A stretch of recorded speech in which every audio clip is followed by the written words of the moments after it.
Hai semuanya, gimana kabar kalian? Semoga selalu dalam keadaan baik. Jadi welcome back teman-teman di segmen analisa pagi. Seperti biasa di video kali ini kita akan update untuk news dan juga pergerakan dari market, khususnya market Bitcoin. Kita ada di tanggal 25 Juli teman-teman. Kita udah lewat hari Senin kemarin ya. Ada beberapa data soal PMI untuk zona Uni Eropa, Inggris, serta Amerika Serikat. Dan dari ketiga wilayah ini rata-rata negatif, teman-teman. Ekonomi mengalami kontraksi ya, di mana PMI skornya itu berada di kisaran 50 sampai di bawah dari 50. Ini menunjukkan bahwa dalam posisi sekarang, kondisi ekonomi masih belum begitu pulih. Jadi PMI sendiri itu merupakan indeks gabungan dari 5 faktor utama, indikator utama ya, yang meliputi pesanan, tingkat persediaan mungkin ini barang, jasa, manufacturing, kemudian juga produksi, pengiriman, sama tenaga kerja. Jadi kalau indeksnya itu di atas dari 50 berarti sektor bisnis mengalami ekspansi. Kalau di bawah berarti mengalami kontraksi. Kalau kita lihat sih dari datanya kemarin rata-rata ada yang 51, ada yang 42. Berarti dari kondisi perekonomian di Uni Eropa, kemudian di Inggris, Amerika Serikat, rata-rata itu mengalami fase penurunan atau kontraksi. Ini berarti ya bisnis itu bisa dibilang masih dalam proses terhambat.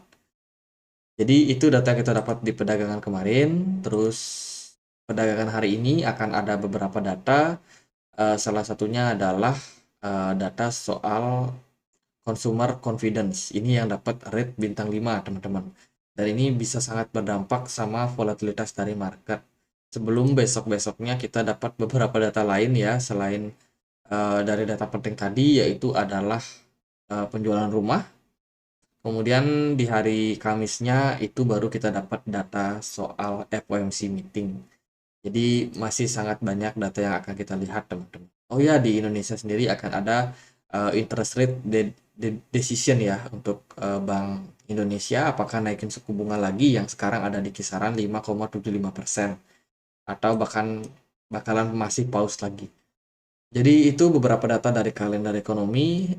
Di pedagang kemarin itu rame banget soal Twitter yang akhirnya mengganti logo mereka menjadi X, teman-teman. Jadi nampaknya Elon Musk ini sangat-sangat terinspirasi, sangat-sangat berambisi ya untuk melakukan rebranding Twitter. Twitter sudah mengalami penurunan income mereka sekitar 50% kurang lebih, teman-teman, dan sekarang ya udah deh, daripada turun terus ya kan, Elon Musk coba ambil strategi lain. Salah satunya adalah rebranding. Rebrand dari sebelumnya mereka menggunakan logo burung berubah menjadi X. Ini adalah perubahan yang sangat-sangat kontra ya, sangat-sangat jauh banget nih, jauh banget antara X sama burung. Ya kan, jadi ya ini merupakan tindakan yang cukup berani karena memang Elon Musk sendiri orangnya berani ya, ambil resiko, berani melakukan perubahan yang sangat-sangat radikal. Dan Elon Musk sendiri pun juga mengganti logo di Twitternya ya dengan memberikan logo X, teman-teman, serta diberikan banner X juga nih di sebelah centang birunya, menandakan bahwa memang Elon Musk ini berani sekali untuk melakukan penggantian daripada apa yang mereka bikin. Bahkan websitenya pun kedepannya akan diganti menjadi x.com, menggantikan twitter.com. Wow, ini merupakan sebuah perubahan yang sangat-sangat radikal dari Elon Musk. Kita nggak tahu kedepannya apa, tapi dari kegiatan ini, dari aktivitas yang dilakukan Elon Musk ini, hari ini membuat Doge itu naik, teman-teman. Doge spike ya, setelah Twitter mengganti logonya, dan ini mungkin akan berdampak sama yang namanya inovasi yang akan dilakukan berikutnya. Sepertinya Elon Musk ingin merombak Twitter, teman-teman. Itu dari beberapa data yang kemarin hype juga. Ini ada dari Worldcoin meluncurkan token WLD. Jadi Worldcoin ini adalah proyek kontroversial yang diciptakan oleh Sam Altman yang telah mengumumkan peluncuran token WLD. Nah, peluncuran token ini itu sebenarnya sempat ditunda beberapa kali, terutama dari pihak pengembangnya karena diduga itu masih ada ancaman regulasi dari Amerika Serikat. Tapi sekarang karena regulasi sudah sedang digodok, jadi mereka rasa sudah aman ya kan. Kemarin banyak altcoin yang disebut sebagai security, dan takutlah mereka akhirnya ditunda-tunda-tunda sampai akhirnya perilisannya itu kemarin dan cukup hype juga teman-teman. Proyek ini disebut antara proyek yang paling memecah belah. Fokusnya adalah membantu orang-orang untuk membuktikan identitas daring mereka dengan kredensial yang diverifikasi secara langsung dengan bola pemindai iris mata. Lebih dari 2 juta orang itu sebagian besar di negara belahan bumi selatan telah terverifikasi dan semuanya layak mendapatkan bagian dari token WLT. Jadi dikasih airdrop teman-teman, dan ya mereka harus melakukan verifikasi mata ya teman-teman, sehingga mereka layak untuk menerima tokennya di awal peluncurannya. Jadi ini pembagian daripada token allocation-nya paling banyak itu 75% dimiliki oleh community, kemudian investor hanya 13%, initial development team itu sekitar 9,5%, kemudian reserve mereka ada 2%. Jadi token ini mengusung AI teman-teman, karena dari co-foundernya sendiri, co-founder daripada Worldcoin, si Sam Altman ini adalah CEO di OpenAI, pencipta ChatGPT. Ya, pencipta ChatGPT dengan sangat-sangat berhasil.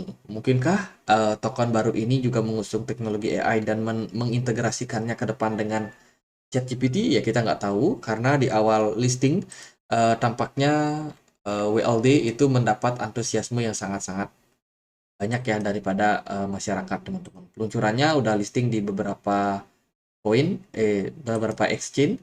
Salah satunya ya ada di Binance sudah ada, kemudian di OKX lebih dulu teman-teman. Kalau kita lihat kenaikan harganya kemarin sudah sampai sekitar 3.000%, tapi sekarang udah terkoreksi. Ini udah turun sekitar ya udah di kisaran 1.200%. Masih sangat-sangat tinggi ya harganya. Kalau dari pergerakan market gimana nih? Jadi kemarin kita udah sempat wanti-wanti ada kemungkinan indeks dolar kembali menguat, dan yes, indeks dolar kembali menguat. Dengan posisi kemarin itu ada beberapa anomali yang tercipta. Pertama dari gold, teman-teman, gold mengalami penurunan ya, koreksi, kemudian Bitcoin mengalami koreksi juga. Selain itu S&P 500 justru mengalami kenaikan. S&P 500 ini memang masih dalam tren yang bagus dan berpeluang untuk kembali menguat teman-teman sampai kisaran harga 4637. Sementara kalau dari Bitcoin itu memang kemarin mengalami tekanan, dan alhasil Bitcoin baru saja breakdown dari pola sideways-nya ya. Ini menandakan tren bearish udah mulai masuk. Nah, posisi Bitcoin gimana nih? Kemarin closing time frame weekly sebenarnya posisinya kurang begitu bagus, teman-teman. Tidak begitu bagus, tapi tidak juga mengindikasikan adanya down. Tapi kalau kita lihat dari pergerakan MACD di perdagangan kemarin itu sekarang udah tercipta dead cross. Dalam posisi sudah bertemu nih antara indikator line daripada MACD-nya. Ini mengindikasikan memang tren kemungkinan akan segera berubah, dan dari sebelumnya uptrend menjadi downtrend. Jadi ini adalah hal yang sangat-sangat wajar. Kemudian dari volume perdagangan pun di perdagangan kemarin juga memang mengalami penurunan, teman-teman. Kalau kita perhatikan dari pergerakan di time frame daily-nya sendiri, pergerakan dari Bitcoin sendiri memang sudah terindikasi kecenderungannya downtrend.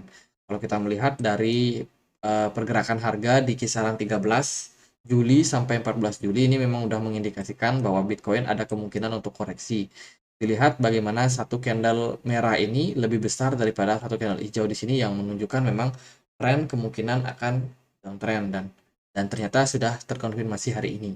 Setelah beberapa waktu sideways di kisaran harga kisaran 29.700-an. Dari beberapa indikator lain perdagangan kemarin itu cukup tinggi ya teman-teman, volumenya naik, tapi dari smart money mengalami penurunan. Dan juga dari MACD ini masih dalam histobar yang merah. Di video kemarin kita udah bahas soal retail yang masih melakukan akumulasi. Selain itu di 2 hari yang kemarin kita juga bahas bahwa Celsius US Governance itu mengalami atau melakukan penjualan Bitcoin dan juga aset kripto yang lain. Ini mengindikasikan memang dalam tren tekanan jual yang lebih tinggi, teman-teman. Artinya ya Bitcoin akhirnya mengalami koreksi setelah beberapa berita yang terjadi sebelumnya. Jadi buat teman-teman yang kaget, wah kenapa Bitcoin turun? Ya mungkin penyebabnya adalah itu, karena spesifikasinya sendiri itu tentunya tidak terlalu clear juga teman-teman. Jadi kenapa Bitcoin turun itu disebabkan karena akumulasi dari banyak bad news ya. Nah, sekarang gimana nih target dari Bitcoin? Apakah Bitcoin bakalan turun lagi ke 15.000? Itu salah satu hal yang lucu menurut saya, dan ya menurut saya Bitcoin masih bakalan koreksi ya, dalam proses koreksi. Hopefully dia nggak bakalan jauh-jauh turun, semoga saja seperti itu. Kalau kita lihat memang progres pergerakan Bitcoin ini mungkin akan memakan waktu untuk korektifnya teman-teman. Kita ambil dari swing high ke swing low, maka kita akan menemukan beberapa indikasi yang cukup menarik. Yang pertama, Fibo 61,8-nya ada di kisaran 29.100. Ini mengindikasikan bahwa progres pergerakan Bitcoin hari ini itu berpotensi untuk hanya sampai di level saat ini. Itu potensi yang pertama. Kalau tekanan jual masih cukup tinggi, maka potensi Bitcoin itu bisa turun ke 28.200, 28.300. Jadi kemarin kita udah wanti-wanti beberapa level area yang cukup menarik, yaitu di kisaran 29.000, ya 29 ribuan sampai 28.400 something. Ya, itu adalah beberapa level yang cukup ideal sebenarnya untuk Bitcoin ke depannya. Selain itu, BTC Dominance di perdagangan kemarin itu sempat mengalami sedikit kenaikan ya, tapi sekarang udah mengalami penurunan. Ini sebenarnya cukup negatif buat altcoin, dan benar saja altcoin rata-rata memang pada tertekan di perdagangan kemarin. Nah, Bitcoin sekarang lagi dalam tahap koreksi. Kemungkinan masih bakalan lanjut koreksi, teman-teman. Kalau harapan saya sih bisa turun lagi sampai kisaran 28.000. Semoga memang terrealisasi karena di area tersebut itu memang ada level resistance yang akan sangat-sangat kuat atau support yang sangat-sangat kuat untuk menahan pergerakan dari Bitcoin. Kalau sekarang sepertinya ya masih sedikit ngambang ya. Tapi juga ada kemungkinan buat reversal. Tapi eh, kita akan lihat seperti apa respon daripada market, apakah reversal akan segera datang atau masih akan menunggu beberapa penurunan atau koreksi yang bisa lebih dalam lagi. Jika kita perhatikan di time frame 4 jam, ini lebih clear lagi teman-teman, progres pergerakan Bitcoin itu diiringi sama volume perdagangan yang lumayan tinggi, kemudian volume smart money yang cenderung kosong, ya kan, belum ada akumulasi yang sangat signifikan terjadi. Itu kemungkinan ya retail masih tetap melakukan pembelian, sementara wheels-nya udah kayak wait and see dah teman-teman, di posisi perdagangan di kisaran harga 30.000 sampai 29 ribuan. Jadi ya itu beberapa indikasi memang udah jelas Bitcoin cenderung turun dan baru tereksekusi akhirnya di perdagangan kemarin.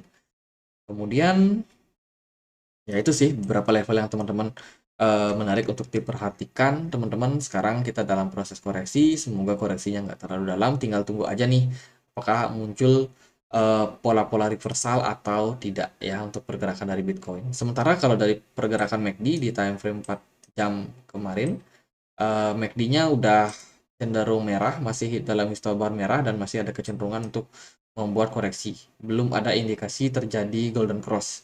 Jadi di sini kita masih harus waspada. Siapa tahu memang masih ada koreksi yang bisa berpeluang untuk pergerakan dari Bitcoin ke depannya.